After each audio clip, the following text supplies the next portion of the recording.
3,000 कोटी रस्त्याला दिले आपल्या शहराला.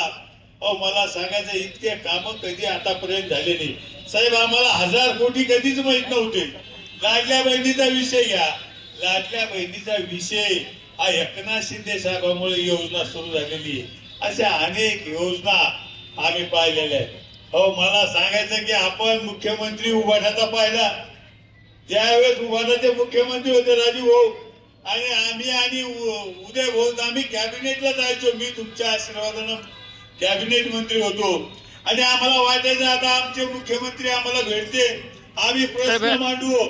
आम्ही DMIC मधला विषय असेल, पाण्याचा प्रश्न असेल, रस्त्याचा प्रश्न असेल, आम्हाला असं वाटायचं की आता आम्ही उभाटाच्या मुख्यमंत्र्याला भेटू, त्यांना बोलू, त्यांना काम सांगू. पण आम्हाला निरोप यायचा.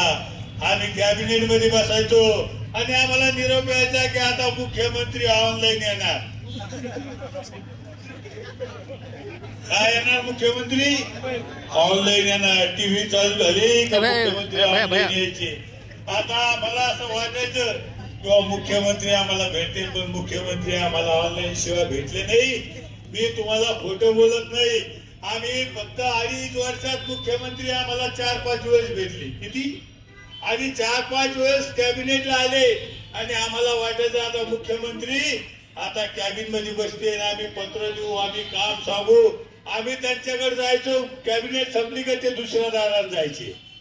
मला सांगा असा मुख्यमंत्री आपल्याला भेटला. अहो ऑनलाईन मुख्यमंत्र्याला आम्ही पाहायचो. टीव्ही बंद झाली का ऑफलाईन व्हायचे. काय काम. असा मुख्यमंत्री आम्ही 2.5 वर्ष पाहिला आणि आता सांगतात की आम्ही हे काम करू, आम्ही ते काम करू. अरे मला सांगा हे काम करू शकले नाही तुम्ही आणि आज तुम्ही वल्गना करता कामाच्या. 2.5 वर्ष तुम्ही पाणी देऊ शकले नाही, त्या योजनेला चालना देऊ शकले नाही. उभाटाना इथं घागर मोर्चा काढला. अहो यांच्या मोर्चाला कुणी आलं नाही. ही परिस्थिती यांची झाली साहेब. असे अनेक विषय सांगासारखे. मला सांगा हा उद्योग मंत्री होता सुभाष देसाई, उभाटाचा उद्योग मंत्री होता. हा फक्त विमानाने यायचा आणि रामा हाटलीत थांबायचा. सकाळी यायचा, संध्याकाळी बॅग घेऊन जायचा. मी खोटं बोलत नाही. रात्र झालेली मी आयुष्यात तरी. आणि आम्ही कधी रामामध्ये जायचो आणि त्यांना भेटायचो. साहेब आम्हाला भेटायचं पण त्यांचे PS सांगायचे झोपले नाही. कापासाठी येत होते का काय हेच कर.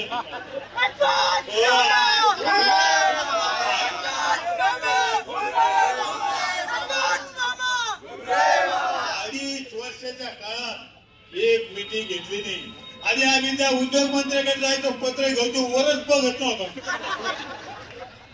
आम्ही त्यांना पत्र द्यायचो, बघतच नव्हता, बोलतच नव्हता. मला सांगा जो मंत्री बघत नाही, बोलत नाही, तो काय काम करतो. काहीतरी बोललं तर पाहिजे, सांगितलं तर पाहिजे, चर्चा तर केली पाहिजे. अहो मी पैठणच्या उद्यानासाठी त्या आदित्य ठाकरेच्या मागे 2.5 वर्ष फिरलो साहेब. मी खोटं बोलत नाही. मला एकच मुलगा विजय खोटं बोलत असेल.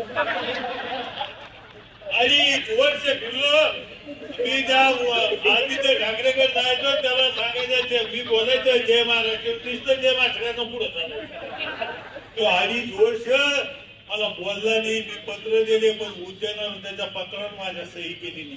पण एकनाथ शिंदे साहेब मुख्यमंत्री झाले आणि मला त्यांनी विचारलं, भुमरे मामा तुमच्या त्या उद्यानाचा काय विषय.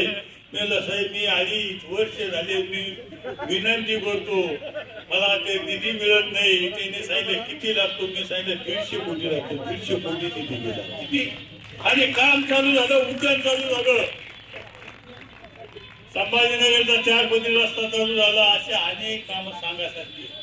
पण मला सांगायचं की यांना बोलण्यासारखं काही नाही राजू भाऊ.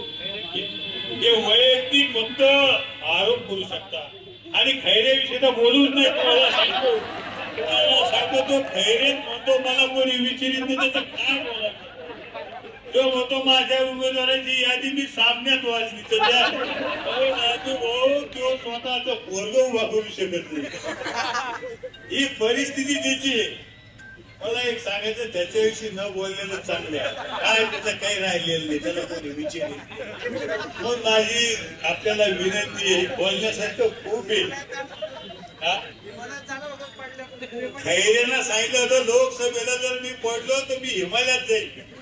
आणि हो, आपल्याला त्याला कपडे घेऊन द्यायला लागते ना, करून पाठवून द्यायला लागतं, त्याचं काही काम नाही राहील. अहो, 2.5 वर्षात मी आपल्या प्रभागामध्ये, मी रामकृष्ण नगर मध्ये राहतो, मी खैरे साहेब खासदार होते आणि त्यांना म्हणलं, साहेब मला एक 10 लाखाचा सभा मंडप लागतो. अहो, नारळ फोडून मला त्या कॉलनीतले लोक म्हणे, नारळ फोड त्याचं काय झालं. मी अक्षरशः खोटं बोलत नाही. मी ज्यावेळेस मंत्री झालो आणि त्यावेळेस एकनाथ शिंदे साहेबांनी मला निधी दिला आणि त्या 1 कोटी निधी दिला एकनाथ शिंदे साहेबांनी आणि ते काम केलं. असे लय नारळ फोडले त्यांना साहेब. हा म्हणजे नुसतं टोकऱ्या मारी घालतो तो, निव्वळ भोंदू आहे, उभारणारा माणूस आहे. आणि म्हणून मला सांगायचं, या खैरे बसून, या उभाटा बसून सावध राहिलं पाहिजे. कारण आता ह्या पक्षात दोघच राहिलेले. हे दोघ, हे पक्ष उभाटा संपल्याशिवाय राहत नाही. तुम्ही 16 तारखेला पहा, 17 तारखेला यांच्याजवळ कोणीच राहत नाही. ही परिस्थिती आहे. म्हणून आता सावंतसाहेब बोलणार आहे, खूप काही बोलता येतं. मी ग्रामीण भागातला माणूस आहे, मला कॅबिनेट मंत्री केलं एकनाथ शिंदे साहेबांना. मी शेतकऱ्याचा मुलगा आहे, तुम्ही जाता येता मला बघता. आणि मला खातं दिलं, कोणतं शेतकऱ्याचं खातं दिलं, कोणतं दिलं, रोजगार हमी आणि फलोत्पादन. आपण सगळे ग्रामीण भागातले, या खात्याला मी 10 रुपयाला आणण्याचं काम मी केलं. 10 रुपयाला आणण्याचं काम केलं. बोलण्यासारखं खूप आहे, पण साहेबाला जायचंय, अजून सभा घ्यायची आहे. साहेब, मी तुम्हाला खात्री देतो,